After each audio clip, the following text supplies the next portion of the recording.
Price the lord. ಯೇಸು ಕ್ರಿಸ್ತನ ಉನ್ನತವಾದಂಥ ನಾಮದಲ್ಲಿ ನೀವೆಲ್ಲರಿಗೂ ನಮ್ಮ ಜೀಸಸ್ ಲವ್ಸ್ ಪ್ರೇಯರ್ ಮಿನಿಸ್ಟ್ರೀಸ್ ಮೂಲಕ ವಂದನೆಗಳನ್ನ ಸಲ್ಲಿಸ್ತಾ ಇದ್ದೇನೆ.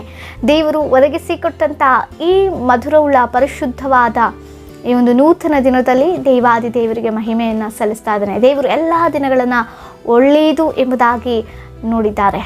ಆಮೇಲೆ ಮನುಷ್ಯರ ಅಭಿಪ್ರಾಯದಲ್ಲಿ ಈ ದಿನ ಒಳ್ಳೆಯದು, ಆ ದಿನ ಕೆಟ್ಟದು, ಈ ದಿನ ಅಲ್ಲಿಗೆ ಹೋಗಬಾರ್ದು, ಈ ದಿನ ಹಣ ಕೊಡಬಾರ್ದು ಅನ್ನುವಂಥ ರೀತಿಯಲ್ಲಿರುತ್ತೆ. ಆದರೆ ಕ್ರಿಸ್ತರ ಮಕ್ಕಳಿಗೆ ಎಲ್ಲ ದಿನವೂ ಪರಿಶುದ್ಧವಾಗಿರುವಂಥದ್ದೇ, ಎಲ್ಲ ದಿನವೂ ಕೂಡ ಒಳ್ಳೆಯದೇ.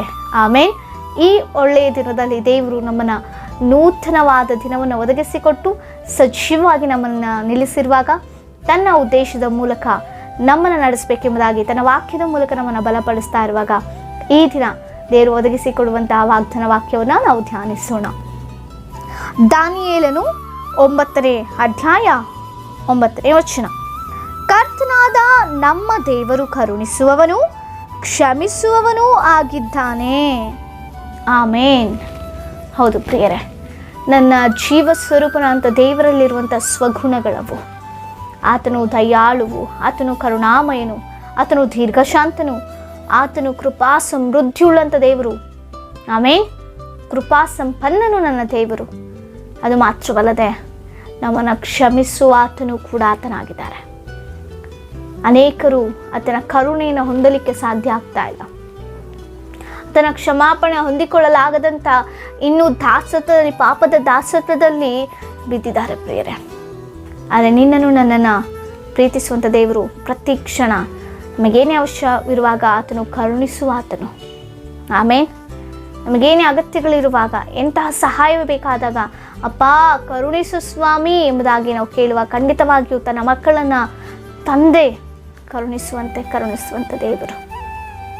ಆಮೇಲೆ ಅದಕ್ಕಾಗಿ ಬರ್ತಲೋಮೆ ಕೇಳಿದ, ದಾವಿದನ ಕುಮಾರನೇ ನನ್ನ ಕರುಣಿಸು ಎಂಬುದಾಗಿ ಕೂಗಿಕೊಂಡಾಗ ಯೇಸು ಕ್ರಿಸ್ತನ ನಜರೇತಿನ ಯೇಸುವು ಆತನ ಬಳಿಗೆ ಬಂದು ಆತನ ಕರುಣಿಸಿ ಆತನಿಗೆ ಸ್ವಸ್ಥತೆ ಕೊಟ್ಟಿರುವಂಥದ್ದನ್ನು, ಒಂದು ಅದ್ಭುತವನ್ನು ಮಾಡಿರುವಂಥದ್ದನ್ನು ನೋಡ್ತಾ ಇದ್ದೇವೆ.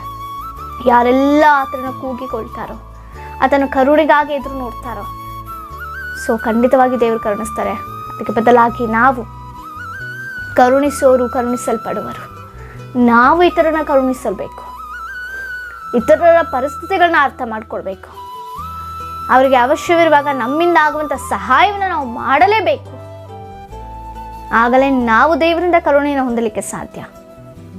ಆಮೇನ್. ಅದೇ ರೀತಿಯಲ್ಲಿ ಕ್ಷಮಾಪಣೆಯೂ ಕೂಡ, ನಾವು ಯಾವಾಗ ಇತರರನ್ನ ಕ್ಷಮಿಸ್ತೇವೋ ಪರಲೋಕದ ತಂದೆಯೂ ನಮ್ಮನ್ನು ಕ್ಷಮಿಸ್ತಾರೆ.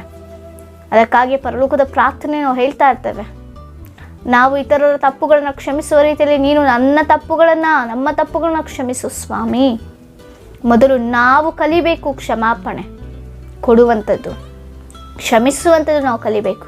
ಎಷ್ಟೋ ಜನರ ಜೀವಿತದಲ್ಲಿ ಅಣ್ಣ ತಮ್ಮಂದರಲ್ಲಿ ಕ್ಷಮಾಪಣೆ ಇಲ್ಲದಿರುವಂಥದ್ದು ನೋಡ್ತಾ ಇದ್ದೇವೆ.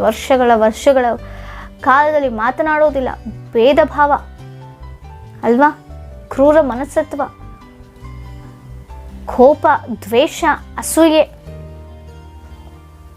ಮತ್ತೆ ಒಳ ಹುಟ್ಟಿದವರಲ್ಲೇ ಅಕ್ಕಪಕ್ಕದ ಮನೆಯವ್ರಿಗಾಗಲ್ಲ, ಎದುರು ಬದ್ರು ಮನೆಯವ್ರಿಗಾಗಲ್ಲ. ದ್ವೇಷ, ಕೋಪ, ಮಾತಾಡೋದೇ ಇಲ್ಲ, ಕ್ಷಮಿಸುವಂಥ ಮನಸ್ಸು ಕೂಡ ಇರೋದಿಲ್ಲ. ಅವರ್ಯಾರೋ ಅನ್ಯರು, ಪಾಪ ಗೊತ್ತಿರೋದಿಲ್ಲ. ಆದರೆ ಕ್ರಿಸ್ತರು ನಂಬಿದಂಥ ನೀನು ನಾನು ಅದೇ ರೀತಿಯಲ್ಲಿ ನಡ್ಕೊಂಡಾಗ ಅವ್ರಿಗೂ ನಮಗೂ ವ್ಯತ್ಯಾಸ ಏನಿರುತ್ತೆ? ದೇವರು ನಮ್ಮನ್ನು ಪ್ರತ್ಯೇಕಪಡಿಸಿದಾರಲ್ಲ ಈ ಲೋಕದ ಜನರ ಮಧ್ಯದಿಂದ ನಮ್ಮನ್ನು ಪ್ರತ್ಯೇಕಪಡಿಸಿದ್ದಾರೆ. ನಾವು ಕೂಡ ಅವರಂತೆ ಅನ್ಯರ ರೀತಿಯಲ್ಲಿ ಪ್ರವರ್ತಿಸೋದಾದರೆ ನಮಗೂ ಅವ್ರಿಗೂ ವ್ಯತ್ಯಾಸ ಏನು? ದೇವರು ನಮ್ಮನ್ನು ಕರುಣಿಸುವಾತನೇ, ಕ್ಷಮಿಸುವಾತನೇ. ಆದರೆ ನಮ್ಮಲ್ಲಿ ಆ ಕರುಣೆ ಇದೆಯಾ? ಕರುಣಿಸುವವರು ಕರುಣಿಸಲ್ಪಡ್ತಾರೆ, ಕ್ಷಮಿಸುವವರು ಕ್ಷಮಿಸಲ್ಪಡ್ತಾರೆ. ಆಮೇಲೆ ಮೊದಲು ನಮ್ಮಲ್ಲಿ ಅಂಥ ಸ್ವಭಾವಗಳಿರಬೇಕು.